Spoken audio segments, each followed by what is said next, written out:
O deputado Laerte Tetila tem atuado em muito na defesa dos direitos humanos e também da população indígena e preside a Comissão de Trabalho, Cidadania e Direitos Humanos. Deputado Tetila, no começo do ano, ou no ano passado, nós fizemos uma entrevista com o senhor, no início do grande conflito, novamente conflito indígena.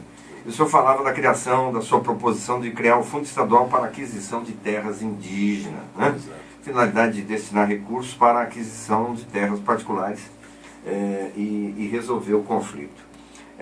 Logo em seguida, estourou o problema aqui nas fazendas de Sidrolândia, ministro da Justiça esteve aqui 2 vezes, ministro Gilberto Carvalho também por aqui, ou seja, o conflito parece-me que não tem fim. E por que não há essa solução? Ontem, esse assunto ocupou grande parte da agenda do ex-presidente Luiz Inácio da Silva, enfim. O que está faltando, deputado? Bom, vamos pegar lá a raiz do problema, né? O problema está nos deputados constituintes, né, lá de 88. Acho que cometeram um erro gravíssimo quando colocaram na Constituição o artigo 131, né, que proíbe a indenização cheia das propriedades. Se a terra é indígena, então não se indeniza a não ser as benfeitorias. Né, e aí, por ouvinte, entender melhor. O que é benfeitoria? Indeniza cerca, palanque, coxo, mangueira, se tiver casa, né? Mas a terra não. Isso é lei, a Constituição Federal que diz isso. Então é um complicador muito grande, porque se o proprietário tem o título de posse legítimo, né, e ele não ganhou do governo, ele comprou esse título do governo, o governo vendeu para ele. Então, hoje em dia no Mato Grosso do Sul, a grande maioria dos proprietários realmente tem o título de posse de boa-fé, legítimo, adquirido do governo e tal. Agora, como é que o governo pode chegar lá e indenizar só a benfeitoria? É a lei, né? A lei diz isso. Então, isso me custou mais de 1 ano de reflexão, e vai para lá e vem para cá, estuda muito. Aí cheguei a uma conclusão de que era necessário criar um fundo estadual para aquisição de terras indígenas para resolver esse problema.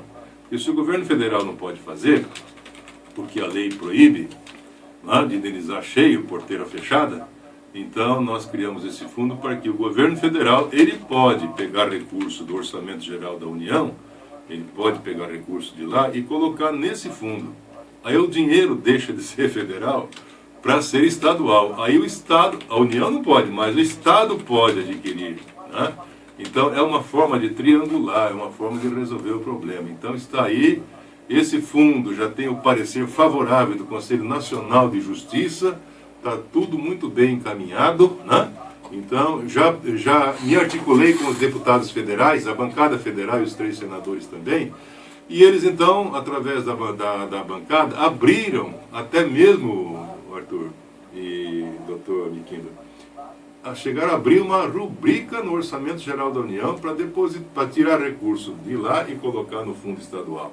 Está tudo encaminhado dessa forma, a legalidade já é reconhecida pelo próprio Conselho Nacional de Justiça, né?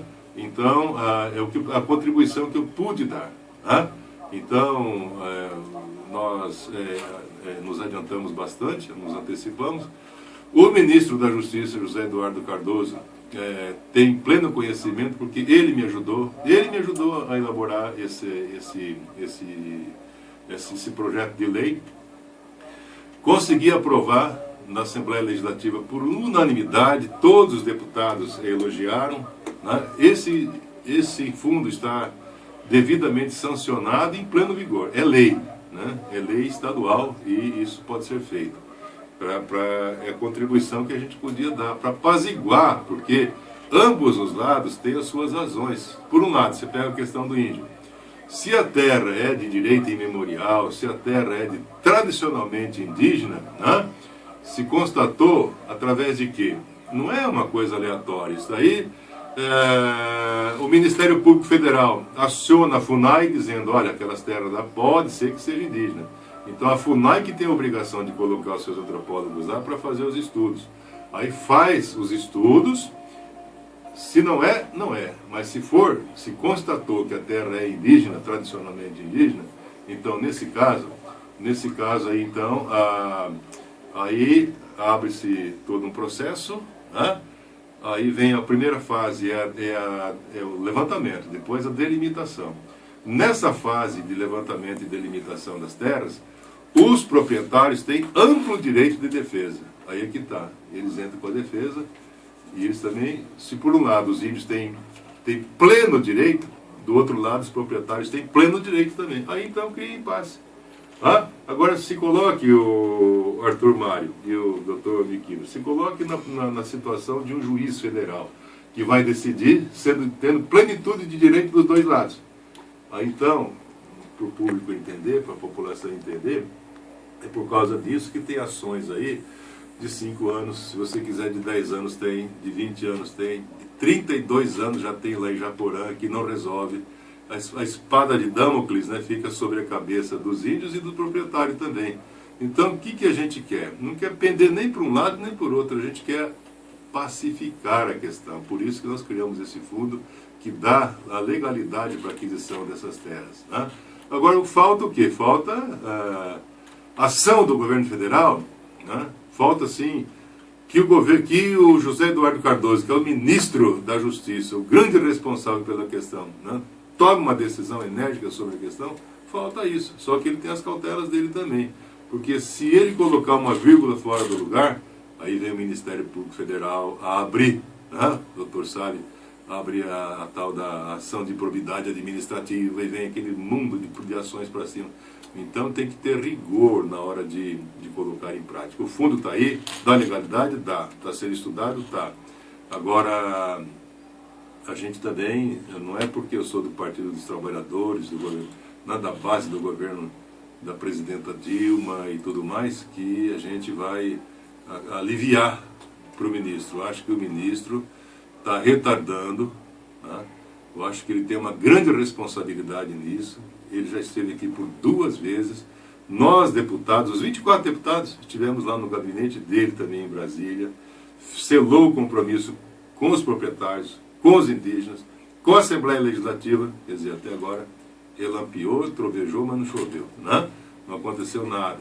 Eu acho que até essa altura já deveria resolver tudo de uma vez por todas, doutor Miquimba. É impossível, né? Pegar e comprar tudo que tem que comprar e resolver. Não é possível. Mas se nesse ano, por exemplo, resolvesse aí adquirir 3 ou 4 fazendas, para o governo federal isso não tem custos tão elevados assim, né? Faria o quê? Um cronograma de execução. O que vai adquirir esse ano, o ano que vem, outro ano? Faz um cronograma de 5 anos. Pelo menos os proprietários dos indígenas estão sabendo que o problema vai ser resolvido, que está dentro do cronograma executivo. É tudo isso que a gente espera. Porque até agora, essa situação, ela tem... pouca gente sabe disso, né? O prejuízo que é causado para o nosso Estado, né? Em primeiro lugar, vidas que correm risco de morte, né? Por causa de todo conflito pode trazer morte, como realmente tem trazido. Isso tem que ser evitado.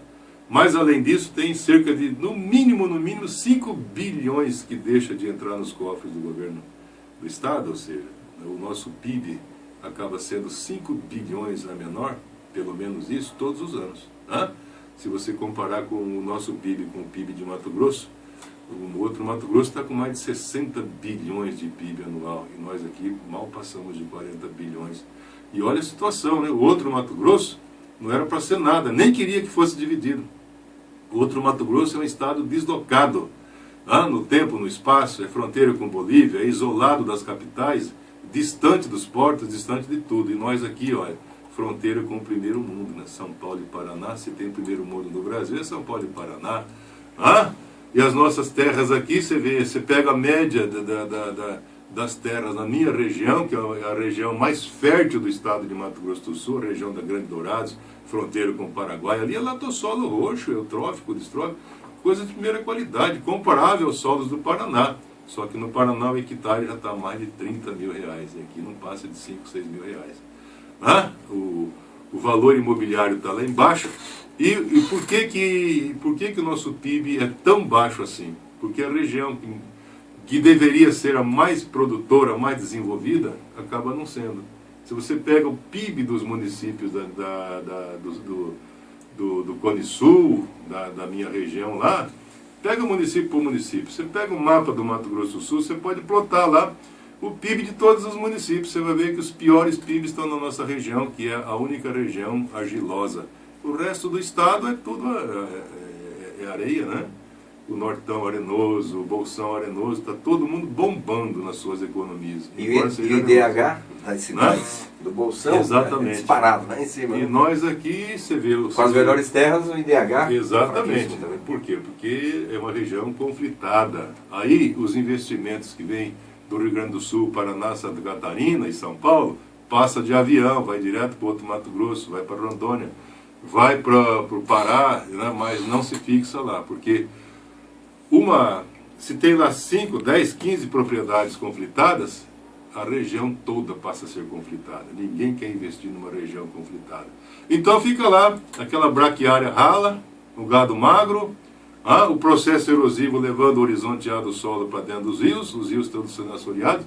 Você sabe, o Arthur Mário, quantos hectares que tem degradados naquela região de solos férteis? Passa de 5 milhões de hectares degradados que deveriam estar produzindo. Por que não produz? Porque os proprietários não sabem se é dele.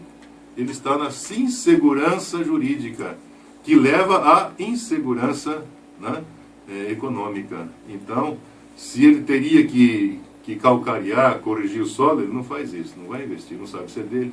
Se ele teria que fazer curva de nível, terraceamento, se ele teria que adubar ou melhorar os tratos culturais, ele não vai fazer isso, justamente por quê? Porque ele não sabe se é dele ou se não é. Ou se a dele não está conflitada, ele não sabe se no dia de amanhã não vai estar conflitada também. Então, é um problema sério. Agora, teria que resolver, né? Não é tanta terra assim que os indígenas estão reivindicando também, né? O outro Mato Grosso solucionou assim, doutor. 14% do território do outro Mato Grosso é indígena e ponto final, não se fala mais nisso. Aqui dá o quê? 0,2%, não dá nem 0,3% de terra indígena. Tudo que eles querem é o quê? Muita gente passa uma opinião equivocada, né? Dizendo que agora os índios querem todo o estado de Mato Grosso do Sul, porque em toda a região os índios passaram por aqui, então tem incidência de interesse indígena em todo o estado. Não é assim, né? Na imensidão do território, do nosso território, existem áreas pontuais, que são os tecorrás, pelo menos lá para os Guarani Kaiowá nosso, né? E essas áreas pontuais que eles reivindicam, que o Ministério Público obriga a FUNAI a fazer o levantamento, os antropólogos fazem o levantamento, que pode ser questionado na justiça, pela ampla defesa, né? Então cria aquilo que nós estamos lá. Se você pegar a internet aí e ver as terras do Paraguai, eu acho que as terras do Paraguai estão mais caras do que na região nossa. Olha, 8 e 9.